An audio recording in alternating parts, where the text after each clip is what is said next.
ভাই হাতির মতো সুবিশাল গরু দেখতে পাচ্ছি, এটা কি গরু না হাতি? হ্যাঁ, এটা ছোট মিনি হাতি বললি চলে। মিনি হাতি? জি। আচ্ছা, নাম কি এটার? এটার নাম হচ্ছে কালু, কিন্তু এখানে যে সবাই দেখে সৌন্দর্য দেখে গঠন বড় দেখে কালো মানিক বলে ডাকছে আদর করে। কালো মানিক? জি। কোন এলাকার গরু এটা? এটা চুয়াডাঙ্গা সদর। চুয়াডাঙ্গার গরু? জি। আচ্ছা আচ্ছা, কি জাতের গরু এটা? এটা হচ্ছে হলিস্টিয়ান ফ্রিজিয়ান। কয় বছর লালন পালন করেছেন? 4 বছর। 4 বছর। জি। ওজন আছে কতটুকু? 1500 প্লাস।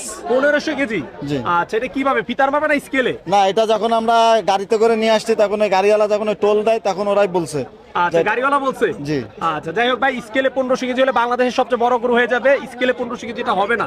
এখন আমরা তো এটা স্কেল করিনি। আচ্ছা আচ্ছা। আমরা যদি স্কেল করতাম তাহলে আমরা ধারণা, এখন সেটা না কারণ- বলছে। আমরা জিজ্ঞেস করলাম যে ভাই এটা যখন গাড়ি আসছে টোল এটা কতটুকু হতে পারে, তো তারাই বললো যে ভাই 1500 প্লাস। আচ্ছা আচ্ছা, দাম চাচ্ছেন কত কালো মানিকের? এখন চাওয়া দাম 22 লাখ চাচ্ছি। যারা নিতে ইচ্ছুক তারা এসে এখানে আলোচনা সাপেক্ষে আরো অনেক কম আছে। আচ্ছা, হাটে নিয়ে আসছেন কয়দিন হলো এটা? এটা গতকালকার আছে।